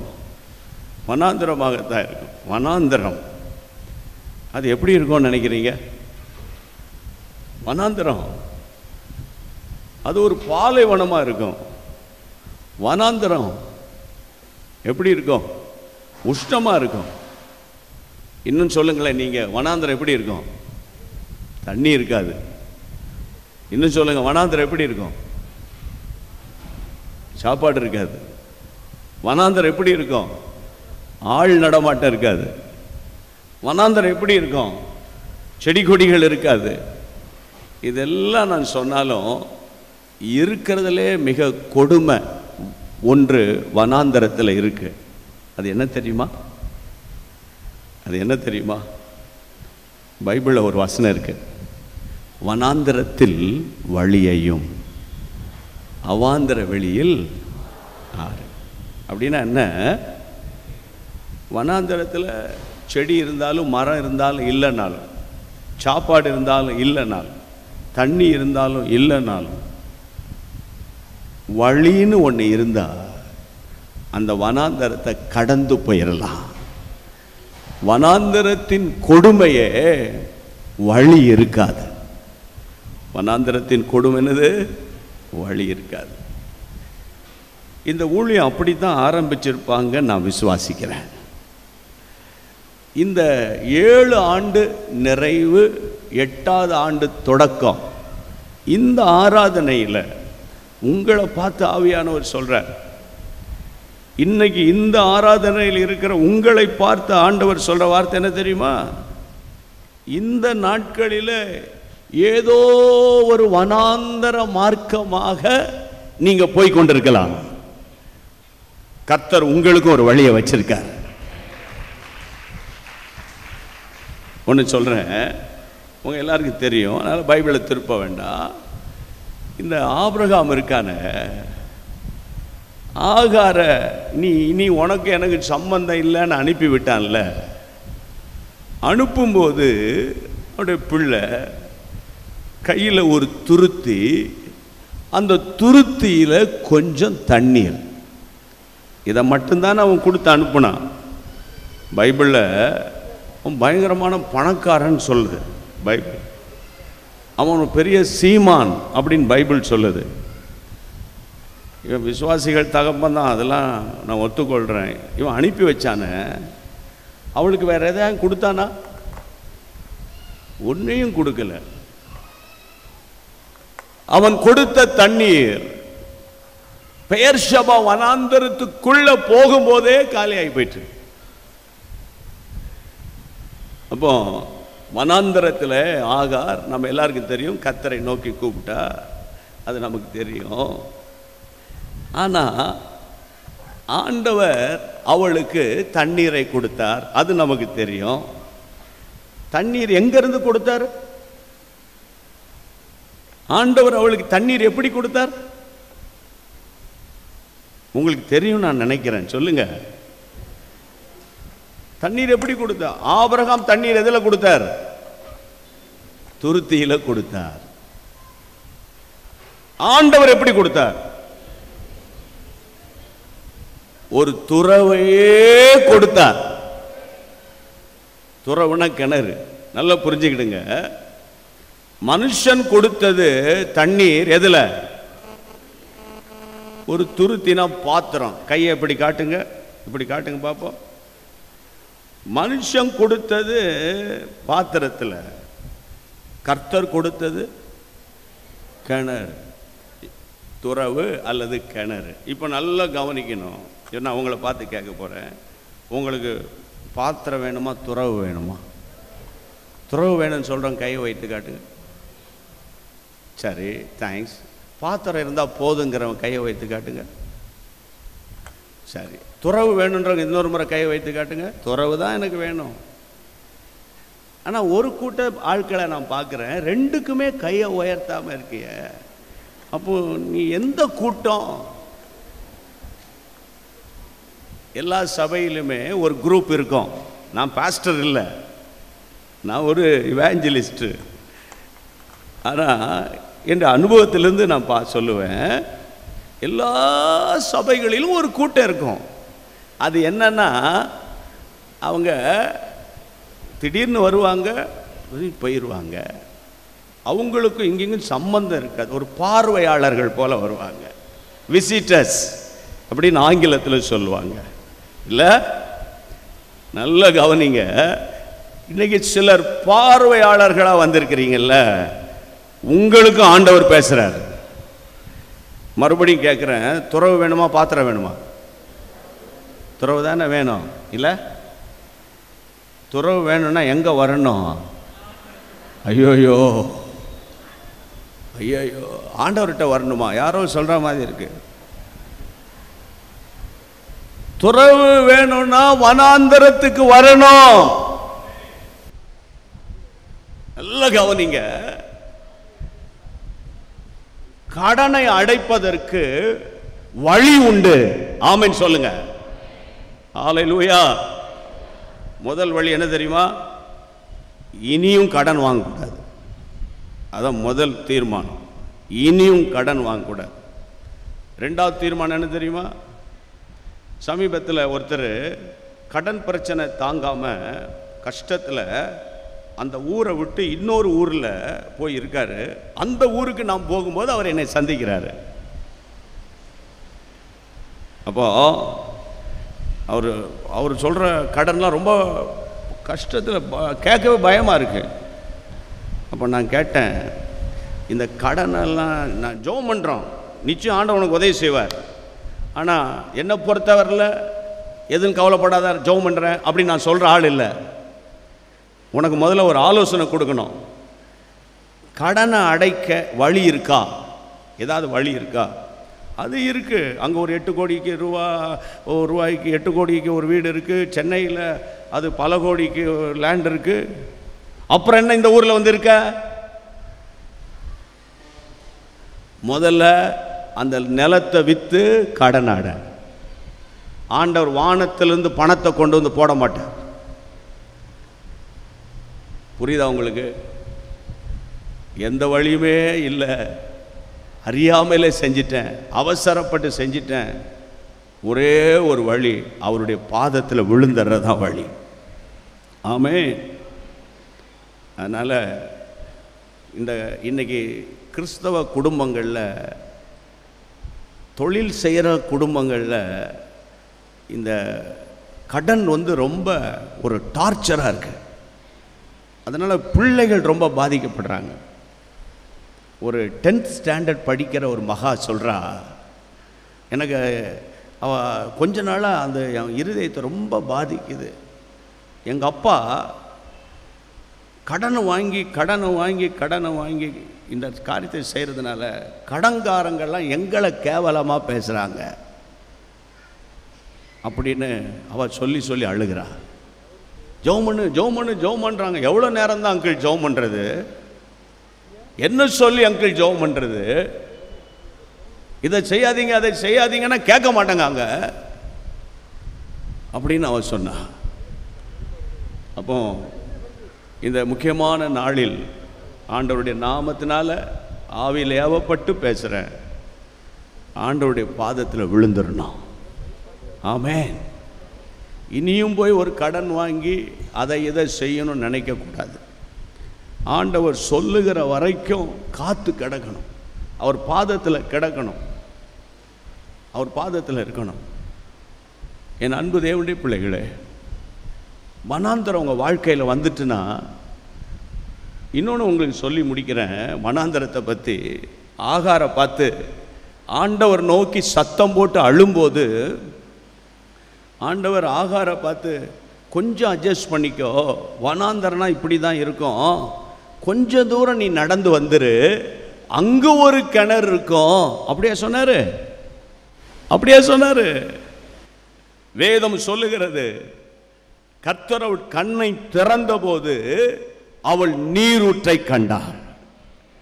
நான் என்ன சொல்றேன், எந்த வனாந்தரம் இதுவரைக்கும் உங்களை வேதனை படிச்சுச்சோ அந்த வனாந்தரத்துல தான் உங்களுக்கு ஒரு கிணறை கர்த்தர் வச்சிருக்கிறார். ஆமென். அப்ப அது எனக்கு தெரிய மாட்டேங்கன்னா, எனக்கு ஒத்தாசை வரும் பர்வதத்துக்கு நேராக என் கண்ணை ஒவ்வொரு நாளும் ஏறெடுத்தேன். அப்போ நிச்சயமாக உங்கள் கண்கள் திறக்கப்படும். அதனால் ஏதோ ஒரு வனாந்தர வழியாக நீங்கள் இப்போ இந்த வாரங்களில், இந்த மாதங்களில் அல்லது சில மாதங்களாகவே நீங்கள் கடந்து வந்துக்கிட்டு இருந்தீங்கன்னா, கர்த்தர் சொல்கிறாரு, நான் உன்னை உயர்த்துறதுக்கு தான் அந்த வனாந்தரத்துக்கு உன்னை கொண்டு வந்திருக்கேன். அந்த வனாந்தரத்தில் தான் உனக்கு ஒரு மேன்மை இருக்கிறது. அல்லேலூயா. உபாகமம் 32:10 திரும்பவும் வேதம் சொல்லுகிறது, பாழான நிலத்திலும் ஊழ இடுதலும் உள்ள வெறுமையான அவாந்தர வெளியில் அவர் அவனை கண்டு பிடித்தார். அப்புறம் அவர் நடத்தினார். அவர் அவனை நடத்தினார். நான் விசுவாசிக்கிறேன், இந்த அருமையான ஊழியத்தை 7 வருஷம் கர்த்தர் தான் நடத்தினார். ஆமென். நீங்க பாட்டு படிச்சிருக்கலாம், பிரசங்கம் பண்ணியிருக்கலாம், ஜெபம் நடத்தியிருக்கலாம், காணிக்கை கொடுத்திருக்கலாம், ஒத்தாசை பண்ணியிருக்கலாம், எல்லாம் செஞ்சிருக்கலாம். ஆனால் நடத்தினது யாரு? கர்த்தர் தான் நடத்தினார். ஆமென். எப்பவுமே கர்த்தர் நம்மை நடத்துகிறதுக்கும் மனுஷன் நம்மளை நடத்துறதுக்கும், மூணாவது நானே என்னை நடத்துகிறதுக்கும் ஒரு வித்தியாசம் இருக்கு. எவர்கள் தேவனுடைய ஆவியினால நடத்தப்படுகிறார்களோ அவர்கள் தேவனுடைய புத்திரராய் இருக்கிறாங்க. இப்போ நம்முடைய இந்த சபையினுடைய ஸ்பெஷாலிட்டியே ஆவியானவர் தான். அப்படிதானே? பாருங்க, பாட்டு படிக்கும் போது பாருங்க, நல்ல ஆவியில் நிரம்பி பாட்டு பாடுறாங்க. ஜெபம் பண்ணும்போது, ஜெபம் நடத்தும் போது பாருங்க, பரிசுத்த ஆவியில் நிரம்பி ஜெபம் பண்றாங்க. அப்போ இன்ஸ்ட்ருமெண்ட்லாம் வாசிக்கும் போதும் நல்ல ஆவியில் நிரம்பி ஜெபத்தோடு வாசிக்கணும். அப்போதுதான் கர்த்தர் சபை ஆசீர்வதிக்கிறார். நான் உங்களோடு என்ன பேசுகிறேன் தெரியுமா? இந்த 8வது வருஷத்துக்குள்ளே போகிற நேரத்தில் ஆண்டவர் யாக்கோபை அவர் நடத்தினார். அது வரைக்கும் அவங்க அம்மா சொல்லி கொடுத்தாங்க, அப்படி செய், இப்படி செய், கள்ளந்தனம் பண்ணு, அப்பா கிட்ட போய் நின்று, அதை செய், அதை திருடு, இதை பண்ணு அப்படின்னு நிறைய ஆலோசனை கேட்டான். ஆனால் என்னைக்கு கர்த்தர் அவனை வனாந்தரத்தில் சந்தித்தாரோ, கர்த்தர் அவனை நடத்த ஆரம்பிச்சிட்டார். ஆமென் சொல்லுங்க. சில நேரங்களில் ஆண்டவர் நடத்துறது உங்களுக்கு புரியாமல் இருக்கும். உதாரணமாக சொல்கிறேன், ஏதோ ஒரு காரியத்துக்காக நீங்கள் ஜெபம் பண்ணுறீங்க வைங்களேன், அந்த ஜெபத்துக்கு அவர் எஸ் சொல்கிறாரா அல்லது நோ சொல்கிறாரா ஒன்றுமே புரியாது. அப்போ நம்ம என்ன செஞ்சிருவோம், நாமே சொல்லிடுவோம், அவர் எஸ் சொல்லிட்டாருன்றோம். புரியுதா உங்களுக்கு? எனக்கு அன்பான தேவனுடைய பிள்ளைகளே, இந்த நாட்களில் ரொம்ப கவனமாக இருக்கணும். ஆண்டவர் என் வீட்டை நடத்தணும், ஆண்டவர் என் பிள்ளைகளை நடத்தணும், ஆண்டவர் என் பிஸ்னஸை நடத்தணும், ஆண்டவர் என்னுடைய ஊழியத்தை நடத்தணும். ஆமென் சொல்லுங்க. அப்போ ஆண்டவர் நடத்தணும்னா அதுக்கு பரிசுத்த ஆவியானவரோடு நீங்கள் நடக்கணும். அபிஷேகத்தை கேட்டு வாங்கி பெற்றுக்கொள்ளணும். ஆண்டவர் நடத்துவது ரொம்ப கிருபையாக இருக்கும். நல்ல கவனிங்க. சென்னையிலேருந்து புறப்பட்டு பல வருஷத்துக்கு முன்னால் கொடைக்கானலுக்கு நாங்கள் ஊழியத்துக்கு போகிறோம். கொடைக்கானல் அந்த பாஸ்டர் சொல்கிறாங்க, அதிகாலை இந்த முத்துநகர் எக்ஸ்பிரஸ் இருக்குல்ல, சென்னைக்கும் தூத்துக்குடிக்கும், அந்த முத்துநகர் எக்ஸ்பிரஸில் நீங்கள் சென்னையிலேருந்து புறப்பட்டு கொடை ரோடு ஸ்டேஷனுக்கு வரும்போது காலை 2:30 மணியோ அப்படி இருக்கும். தூங்கிடக்கூடாது. அங்கே நீங்கள் இறங்கிட்டீங்கன்னா நாங்கள் 10 பேர் வருவோம். எங்களை கூட்டிகிட்டு போகிறதுக்கு எத்தனை பேர் வருவாங்களா? 10 பேர் வருவோம். ரெடியாக அங்கே காரை வச்சுக்கிட்டு நிற்போம். எங்களுக்கு சந்தோஷமாக இருந்துச்சு, கேட்க சந்தோஷமாக இருந்துச்சு. கொடை ரோடு அவர் தூங்கிறாதீங்கன்னு சொன்னதுனால சென்னையிலிருந்தே தூங்கலை. புரியுதா உங்களுக்கு? விட்டுட்டிங்களா அது அப்படியே தூத்துக்குடிக்கு வந்துடும். கரெக்டாக நாங்கள் இறங்குறோம். பயங்கர மழை, மின்சாரம் இல்லை. அந்த அந்த குளிர்குள்ளேயும் மழைக்குள்ளேயும் அவரவர் தங்கள் ஆட்களை கரெக்டாக கூட்டிகிட்டு போகிறாங்க. நாங்கள் அந்த மழைக்குள்ளே ஒதுங்கி நிற்கிறோம். 10 பேர் இல்லை, ஒருத்தர் கூட காணோம். ஒருத்தர் இல்லை. அப்போது நல்ல கவனிங்க, ஆண்டவர் நடத்தி வந்த பாதையை சொல்கிறேன். இப்போ இந்த நாட்களில் உடனே டக்குன்னு செல்ஃபோனை எடுப்போம். எங்கே இருக்கீங்க? நான் இங்கே இருக்கேன். இங்கே இருக்கேன்னா எங்கே இருக்கீங்க அப்படின்னு சொல்லி பிடிச்சிருவோம். நம்ம எங்ககிட்ட இல்லை. அப்போது என் கூட வந்த உடன் ஊழியர் சொல்கிறோம், என்னென்ன இவ்வளோ நேரம் காத்திருக்கோம், ஒருத்தரையும் காணோம். அவசரப்படாத இரு, அங்கங்கே நிற்பாங்க, வருவாங்க. 1 மணி நேரம் ஆச்சு, 2 மணி நேரம் ஆயிடுச்சு, 3 மணி நேரம் ஆச்சு, ஒருத்தரையும் காணும். எங்கள் சென்னை ஆஃபீஸுக்கு ஃபோன் பண்ணலான்னு பக்கத்தில் ஃபோன் பண்ண போனால் ஃபோன் வேலை செய்யலை. அனைத்து தடங்களும் பழுதடைந்து உள்ளது. இப்போது இந்த 10 ஆட்கள் எங்கே போனாங்கன்னு எங்களுக்கு தெரிய மாட்டேங்க. காலையில் 9 மணிக்கு கூட்டம், கிட்டத்தட்ட காலையில் 5 மணி 6 மணி ஆயிட்டு, ஒரு ஆளையும் காணும்.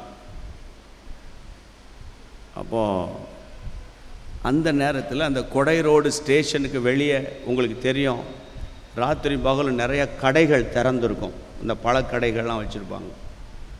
அதில் நிறைய சத்தம் கேட்குது, நிறைய பாட்டு சத்தம் கேட்குது. என்ன சத்தம்? திடீர்னு தேவனுடைய நடத்துதலை நீ அறியாயோ அப்படின்னு ஒரு குரல் அந்த பக்கம் இருந்து வருது. தேவனுடைய நடத்துதலை நீ அறியாயோ. உடனே அந்த காதில் அந்த சத்தம் கேட்டோன்னு அந்த பக்கம் பார்த்தா அந்த கடையில் ஒரு ஐயா, டிஜிஎஸ் தினகரன் ஐயா பிரசங்கத்தை காலையில் கேட்டுக்கிட்டு இருக்காங்க. ரொம்ப நேரம், எவ்வளோ நேரம் ஓடிக்கிட்டு இருக்கு எனக்கு தெரியல. ஒரே ஒரு சத்தம் என் காதுக்கு கேட்குது, தேவனுடைய நடத்துதலை நீ அறியாயோ. அந்த சத்தம் கேட்ட உடனே எனக்குள்ள பரிசுத்த ஆவியானவர் சொல்கிறாரு, அந்த வார்த்தை உன்கிட்ட தான் பேசுது, உனக்கு தான் அந்த வார்த்தை வருது, 2 நிமிஷம் ஜெபம் பண்ணு. அந்த மழைக்குள்ளே அங்கே நின்று ஜெபம் பண்ணிவிட்டு என் கூட வந்த பிரதரை பார்த்து சொன்னேன், இனிமேல் நம்ம கவலைப்பட வேண்டாம், ஆண்டவர் ஏதோ ஒரு காரியத்தை இப்போ செய்ய போகிறார், நம்ம போகிறோம். அங்கே திடீர்னு பார்த்தீங்கன்னா வேகமாக ஒரு கார் வருது, வந்து எனக்கு முன்னால் நிற்கிது. வேகமாக அந்த வந்த வேகத்தில் அந்த டிரைவர் கதவை திறந்து வேகமாக ஓடி, தோத்துறண்ணே வாங்க உட்காருங்க அப்படின்னு. நான் கேட்டேன், அதெல்லாம் இருக்கட்டும், இவ்வளோ நேரம் எங்கே போனீங்க? அவர் வந்து என்னை பார்த்து கேட்குறா, இவ்வளோ நேரமா என்ன? அப்போ நீங்கள் யார்? இல்லை, நான் திருவனந்தபுரத்துலேருந்து வந்துக்கிட்டு இருக்கேன், நான் கொடை ரோடு ஸ்டேஷனுக்கு வர வேண்டிய அவசியமே இல்லை, பைபாஸில் போயிட்டு இருக்கிறேன் கொடைக்கானலுக்கு. பைபாஸ் கிட்ட வந்த உடனே என்ன அறியாமலேயே ஸ்டேரிங் இந்த ஸ்டேஷனை நோக்கி போக ஆரம்பிச்சு. திரும்பிட்டு காரு வந்த வேகத்தில் என்னால் கண்ட்ரோல் பண்ண முடியல, வந்துட்டேன். தூரத்தில் பார்க்கும்போது நீங்கள் நின்றுட்டு இருக்கிறத பார்த்துட்டேன். சரி, காலையிலேயே ஒரு ஊழியக்காரரை சந்திக்கிறோம், ஆஃப்டர் ஜோம் பண்ணிக்கிடுவோம், கேட்போம், எங்கே போகிறீங்கன்னு கேட்போன்னு நினச்சிட்டு வந்தேன். அப்போ தான் அந்த தம்பி சொல்கிறாரு, நீங்கள் என் காரில் வருவீங்களா, என் கூட வருவீங்களா? நாங்கள் யாராவது வரமாட்டோமான்னு காத்துக்கிட்டு இருக்கோம். ஆனால் அவன் சொன்ன, என் கூட வருவீங்களா?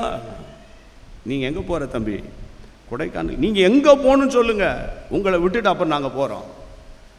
அவர் கொண்டு போய் அந்த சேர வேண்டிய ஹோட்டலில் கொண்டு சேர்த்த பிறகு அந்த பாஸ்டரும் அந்த ஆட்களும் நாங்கள் சொன்ன பிறகு ஓடி வராங்க. பிரதர், எப்படி வந்தீங்க? எங்கள் கார் இடைவெளியில் பிரேக் டவுன் ஆகி நிற்குதாங்க. நீங்கள் எப்படி வந்தீங்க? யார் கூட்டிகிட்டு வந்தா? எப்படி வந்தீங்க? என்ன செஞ்சீங்க? காலையில் 8 மணிக்கு தான் போய் சேர்ந்தோம். 9 மணிக்கு கூட்டம். அந்த கூட்டத்துக்கு வந்த அத்தனை பேரும் அபிஷேகம் பெற்றாங்க. கர்த்தருக்கு மகிமை உண்டாகுது.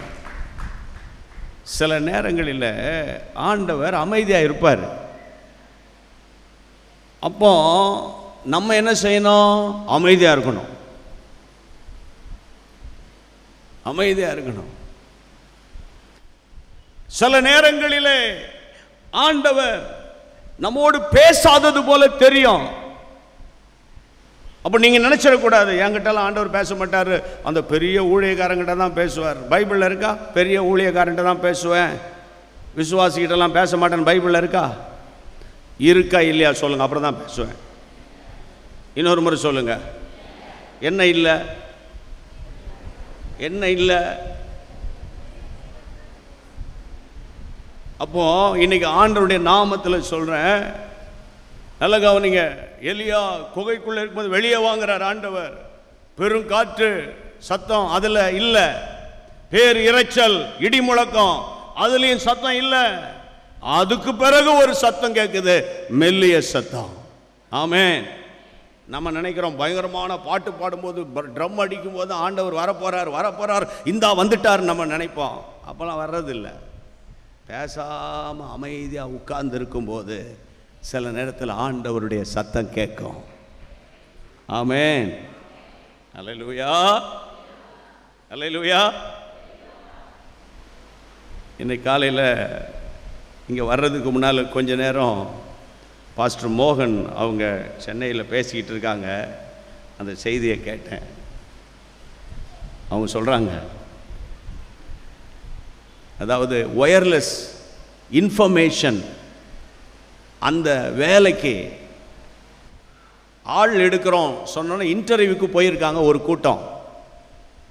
Wireless operation. அங்கே போனவங்கெல்லாம் எல்லாம் ஆளாளுக்கு நீ எந்த ஊர், நீ எந்த ஊர், நீ எங்கே வந்திருக்க என்னன்னு பேசிக்கிட்டே இருந்தாங்க. அந்த ஆஃபீஸில் போய் உட்கார்ந்துருக்காங்க.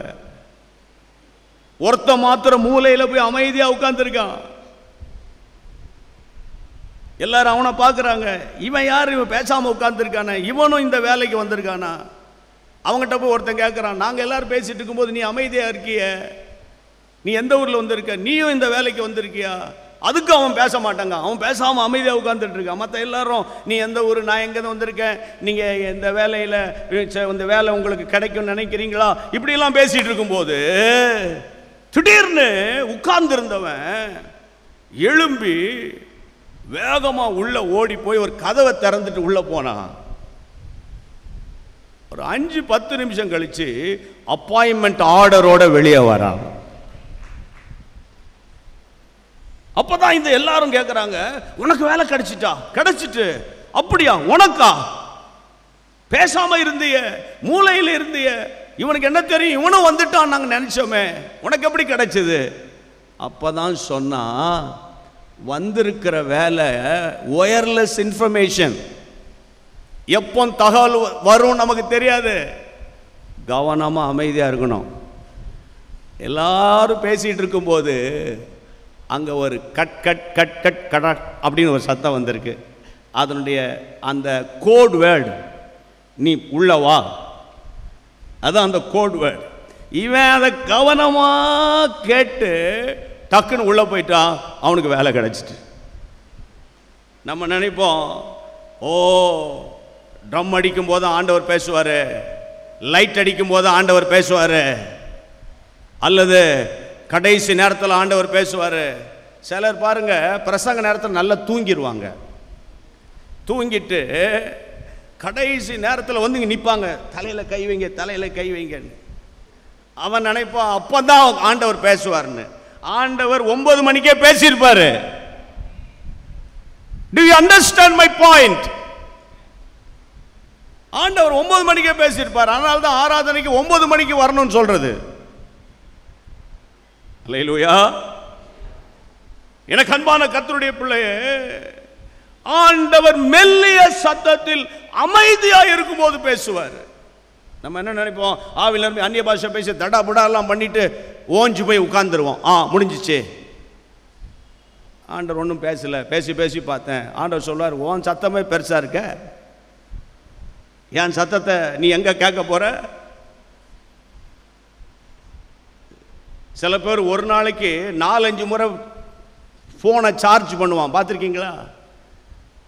அது தொழிலில் இருக்கிறவங்க. சில நேரத்தில் பழைய ஃபோனாக இருக்கும், அது வேற. புரியுதா உங்களுக்கு? ஆனால் சிலர் 4-5 முறை சார்ஜ் பண்ணுறான்னா அவ்வளோ முறை அவன் வள வள வள வளன்னு பேசிக்கிட்டே இருக்கான். இல்லைன்னா அவன் வந்து இன்டர்நெட்டில் இருந்திருப்பான். அது அந்த சார்ஜ் டிஸ்சார்ஜ் ஆகிட்டே இருக்கும். ஆண்டவர் சொல்றாரு, நான் உன்னை நடத்த போறேன். ஆமே, கையை வைத்து அல்லேலூயா சொல்லுங்க. அவனை நடத்தினார், அப்புறம் உணர்த்தினார். இதுதான் நிறைய பேருக்கு பிடிக்காது. பிள்ளைகளை பார்த்து கேட்டு பாருங்க, அங்கே நிற்காத, யார்கிட்ட பேசுகிற, என்ன பேசுகிற, உடனே சத்தம் போட்டு யார்கிட்ட பேசுகிறேன், என்ன பேசுகிறேன், எதுக்கு பேசுகிறேன், உங்களுக்கு தெரியுமா, படிச்சிருக்கீங்களா அப்படின்னு அப்பாவை பார்த்து 4 கேள்வி கேட்டோன்னே, ஆமாம் ஐயா நான் படிக்கலையா. தாயை பார்த்து உங்களுக்கு எதாவது தெரியுமா, உங்களுக்கு எதாவது தெரியுமா, யார் ஃபோன் வந்தால் அம்மா கேட்பாங்க, யார் ஃபோன் பண்ணுறா, யாருன்னு தெரியும் உங்களுக்கு, புரியுமா உங்களுக்கு, பேசாமல் மூளையில் கிடங்களேன் அப்படின்னோடனே அவங்க பேசாமல் ஆயிடுவாங்க. இன்றைக்கி நிறைய பேருக்கு இந்த உணர்த்துகிறது பிடிக்காது, கண்டிக்கிறது பிடிக்காது. இல்லை, கண்டிக்கிறது பிடிக்காது. இன்றைக்கு கர்த்தருடைய நாமத்தில் சொல்கிறேன், அப்பா அம்மா நம்மளை கண்டிக்கிறாங்கன்னா நம்ம நல்லா இருப்பதற்கு தான். பாஸ்டர் இங்கே நின்று கண்டித்து பேசுகிறாங்கன்னா பாஸ்டரை விட நீங்கள் ஆசீர்வாதமாக இருக்கிறதுக்கு தான். ஆமே. அப்போ சில நேரத்தில் பிரசங்கம் ரொம்ப டஃப்பாக இருக்கும்போது இவர் எப்போ பார்த்தாலும் என்ன பார்த்தே பேசுகிற மாதிரி இருக்குது. ஒரு அம்மா சொல்லிச்சு, எனக்குன்னே பிரசங்கம் ப்ரிப்பேர் பண்ணுவாரோ தெரியல அப்படின்ட்டு. சரி, நான் நினச்சிக்கிட்டேன் அப்படியாவது நீ திருந்தணும். இல்லை, நிறைய பேர் பாருங்க இன்னைக்கு பார்த்தவன் வராமல் போயிட்டான் பிரதர். யாருன்னா இன்னைக்கு முழு பிரசங்கம் அவருக்கு தான். நிறைய பேர் நினைச்சிக்காங்க அது எங்களுக்கு இல்லையா, எங்களுக்கு இல்லை, நாங்கள் 7 வருஷமெல்லாம் இருக்கோம், எங்களுக்கு இல்லையே, இன்னைக்கு வந்திருக்கவங்களுக்கு தான் பிரதர் பேசுகிறாருன்னு. அப்படி இல்லை. நான் யாராவது பேசுனாங்கன்னா அன்னைக்கு நான் ஜெபம் பண்ணிட்டு போவேன், என்கிட்ட உணர்த்துங்க ஏசப்பா, ஏதாவது மிஸ்டேக் பண்ணுறேன்னா ஏதாவது உணர்த்துங்க ஏசப்பா, அதை கேட்கணும்னு விரும்புகிறேன்ப்பா. ஆமென். உணர்த்துங்க, கண்டித்து உணர்த்துங்க. கையை வைத்து கர்த்தரை ஸ்தோத்திரம் பண்ணுங்க. அடுத்தது டைம் போயிட்டுருக்கு, வேகமாக போகிறேன். உணர்த்தினார், அவனை கண்மணி போல காத்தார். அடுத்த வசனம் வேகமா வேகமா. கழுகு தன் கூட்டை கலைத்து தன் குஞ்சுகளின் மேல் அசைவாடி தன் செட்டைகளை விரித்து அவைகளை எடுத்து அவைகளை தன் செட்டைகளின் மேல் சுமந்து கொண்டு போகிறது போல கர்த்தர் ஒருவரே அவன் நடத்தினார். 5 நிமிஷத்தில் முடிக்கிறேன். பைபிளில் சில இடங்களில் சில பறவைகளை ஆண்டவர் அடையாளம் காட்டுவார். நாளைய தினத்தை குறித்து கவலைப்படாதீங்கன்னு பேசும்போது ஆண்டவர் சொல்வார், காகத்தை பாரு, அப்புறம் ஆகாயத்து பறவையை பாரு அப்படின்னு ஆண்டவர் பேசுவார். இந்த இடத்துல யாக்கோபை பற்றி பேசும்போது எந்த பறவையை சொல்றாரு? கழுகு. இருக்கிறதுல உலகத்தில் மிக உயரமாக பறக்கக்கூடிய ஒரே ஒரு பேர்ட் கழுகு தான். கழுகுனுடைய இன்னொரு ஸ்பெஷாலிட்டி என்ன? எவ்வளவு உயரத்தில் இருந்தாலும் அதனுடைய பார்வை ரொம்ப ஷார்ப். மூணாவது ஸ்பெஷாலிட்டி என்ன? எல்லா பறவைகளும் காற்று போகிற திசையிலேயே பறக்கும். கழுகு ஒன்று மட்டும்தான் ஆப்போசிட் டைரக்ஷன்ல பறக்கும். புரியுதா உங்களுக்கு? பயங்கரமான சூறாவளி, பயங்கரமான எத்தனை மைல் வேகத்தில் காற்று வீசினாலும் ஆப்போசிட் டைரக்ஷன்ல எதிர்த்து பறந்து போகக்கூடிய ஒரே ஒரு பறவை கழுகு. அதனால தான் ஆண்டவர் சொன்னாரு, நல்ல கவனிங்க, கர்த்தருக்கு காத்திருக்கிறவர்களோ கழுகுகளை போல. ஆமென். உங்கள் வாழ்க்கையில், உங்கள் வீட்டில் இந்த காலத்தில் ஏதாயிலும் புயல் காற்று வீசிக்கிட்டு இருக்கோம், பிஸ்னஸில் போராட்டம் இருக்கும், மகளுக்கு கல்யாணம் கட்டி கொடுக்க முடியலையே, வேதனை இருக்கும், அது ஒரு புயல் காற்று. ஆனால் இந்த புயல் காற்றை எதிர்த்து போராடுகிற ஒரு கிருபையை இன்னைக்கு கர்த்தர் உங்களுக்கு தருவார். ஆமென். ஒரே ஒரு வசனம், அதுக்கு அடுத்த வசனம் சொல்லுகிறது 13. எல்லாரும் சத்தம் உயர்த்தி வாசிக்க போறோம். எல்லாரும் சத்தத்தை உயர்த்தி 13. பூமியில் உள்ள உயர்ந்த ஸ்தானங்களின் மேல் அவனை ஏறி வர பண்ணினார், வயலில் விளையும் பலனை அவனுக்கு புசிக்க கொடுத்தார், கண்மலையில் உள்ள தேனையும் கற்பாறையில் வடியும் எண்ணெயும் அவன் உண்ணும்படி செய்தார். ஆமென். 10ஆம் வசனத்தில் கஷ்டம், 13ஆம் வசனத்தில் சந்தோஷம். கஷ்டத்தில் துவங்குற வாழ்க்கை சந்தோஷத்தில் முடியும். இந்த சபை கஷ்டத்தில் துவங்கினது. ஆமென். 8வது ஆண்டுக்குள்ளே பிரவேசிக்கும் போது ஆண்டவர் சொல்றாரு, இந்த 13ஆம் வசனத்தை ஆண்டவர் சொல்றாரு, பூமியில் உள்ள உயர்ந்த ஸ்தானங்களின் மேல் அவனை நான் ஏறி வர பண்ண போகிறேன், வயலில் விளையும் பலனை அவனுக்கு நான் புசிக்க கொடுக்க போறேன், கண்மலையில் உள்ள தேனையும் கற்பாறையிலிருந்து வடியும் எண்ணெயையும் அவன் உண்ணும்படி சாப்பிடும்படி செய்ய போகிறேன். 8வது ஆண்டுக்கான ஆசீர்வாதம் இதுதான். ஆமென். 7 ஆண்டு உபத்திரவம் இனி இல்லை. நம்புறீங்களா? விசுவாசிக்கிறீங்களா? எத்தனை பேர் நம்புறீங்க? நிச்சயமா சொல்றேன். அதாவது 7 ஆண்டு உபத்திரம் இல்லைன்னா அது யாருக்கு தெரியுமா? இந்த சபையில் இருக்கிற அத்தனை பேருக்கு தான். அத்தனை பேருக்கு தான். இந்த வாக்கு தத்தங்களை நீங்கள் விசுவாசிக்கணும், இதை பிடிக்கணும். எழுமி நின்று ஜெபம் பண்ணுவோம். எந்த வனாந்தரம் இருந்தாலும் கவலைப்படாதீங்க, எந்த பண கஷ்டம் இருந்தாலும் கவலைப்படாதீங்க, எந்த வியாதினாலும் கவலைப்படாதீங்க, எந்த கொடிய வறுமைனாலும் கவலைப்படாதீங்க.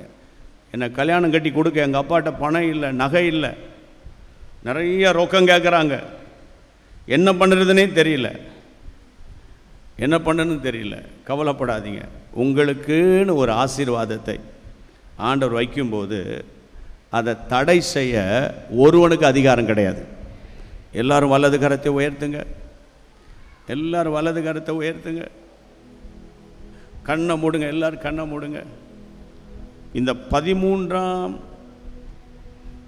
13ஆம் வசனம் உபாகமம் 32:10 அது கஷ்டகாலம். உபாகமம் 32:13 அது மேன்மையான காலம். தம்பி, கஷ்டப்படாமல் வாழ்க்கையில் முன்னேற்றம் கிடையாது ஐயா. ஐயா,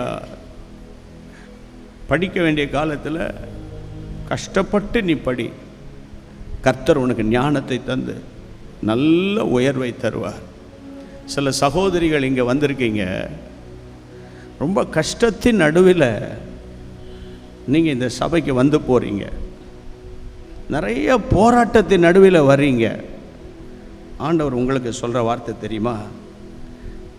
நீங்கள் அமைதியாக இருங்க. இந்த 13ஆம் வசனம் உங்களுக்கு நடக்கும், நிச்சயமாக நடக்கும். வாலிப தங்கச்சி சோர்ந்து போயிடாத, வாலிப தம்பி சோர்ந்து போயிடாத. உனக்கு ஒரு மேன்மையை கர்த்தர் வைக்க போகிறார். கர்த்தருடைய சபைக்கு வந்திருக்கிற நீ வெட்கப்பட்டு போக மாட்ட, வெட்கப்பட்டு போக மாட்ட. 1981 வருஷம் ஏப்ரல் மாதம் 14ஆம் தேதி கர்த்தர் என்னை ரட்சித்து அபிஷேகம் பண்ணி ஊழியத்துக்கு அழைத்தார். அற்பமான ஊழியம், அட்ரஸ் இல்லாத ஊழியம், ஒன்றுமில்லாத நிலை. நான் நம்பினது கர்த்தருடைய வார்த்தை. அவர் நடத்தினார், உணர்த்தினார், கண்மணி போல காத்தார், மட்டும் நடத்துகிறார்.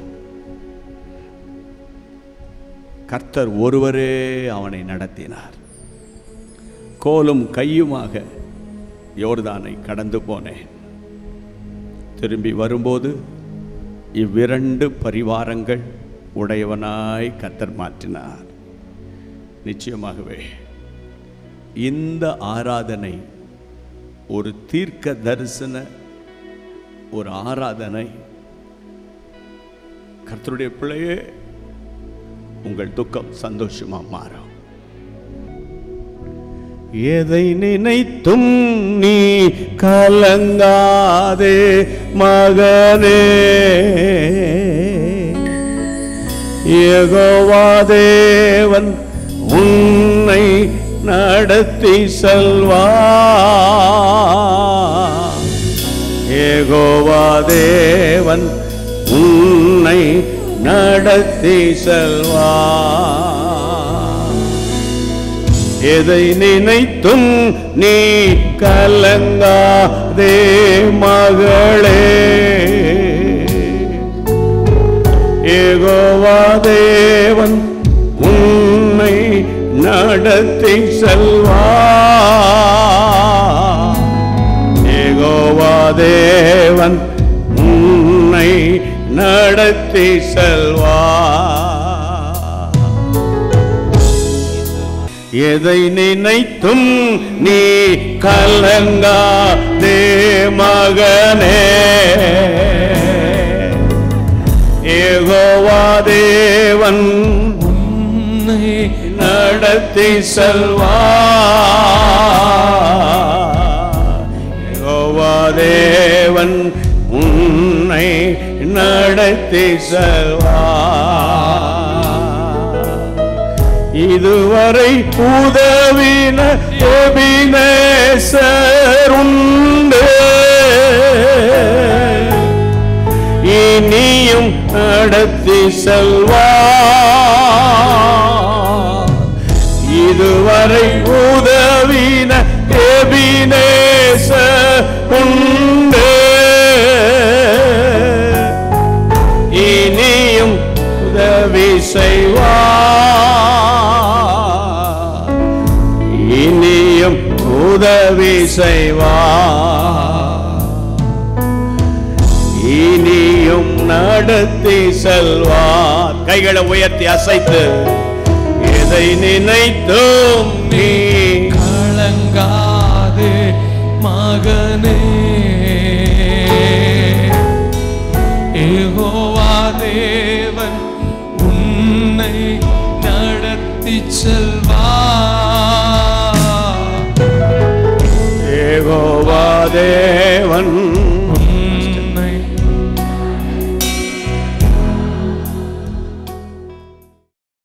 ஜெபம் ஜெபம் துதி துதி ஆராதனை ஆராதனை புதுப்பாடல் புதுப்பாடல் யுத்தம் யுத்தம் எழுப்புதல் எழுப்புதல் உத்தரவாதம் உத்தரவாதம் ஐக்கியம் ஐக்கியம் ஐக்கியம்.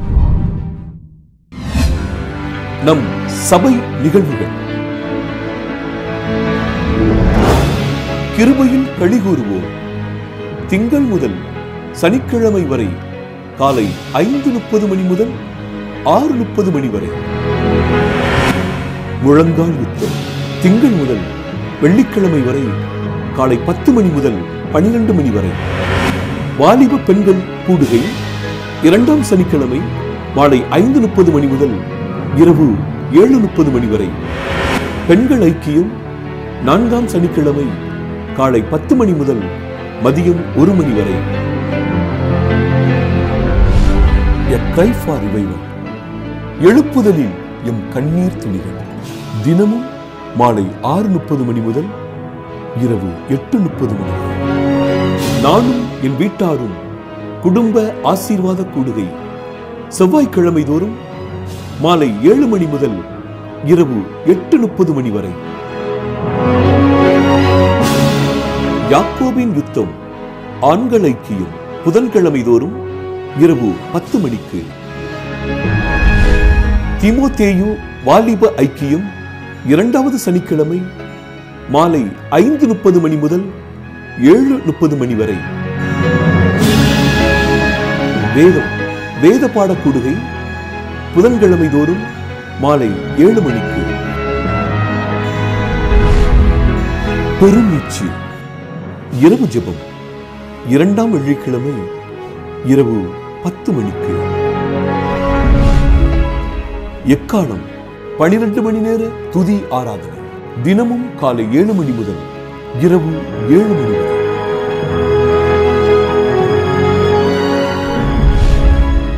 ஞாயிறு ஆராதனை காலை 9 மணிக்கு. உபவாச ஜெபம் முதல் சனிக்கிழமை காலை 9 மணிக்கு. இயேசுவை உயர்த்துவோம் மாதத்தின் முதல் சனிக்கிழமை மாலை 6:30 மணிக்கு.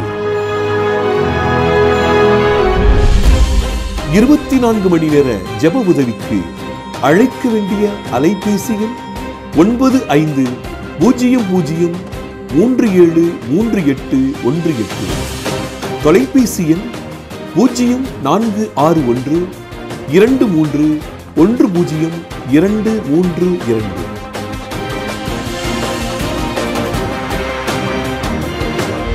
சும்மா இரு, புறப்படு, பிளந்து விடு.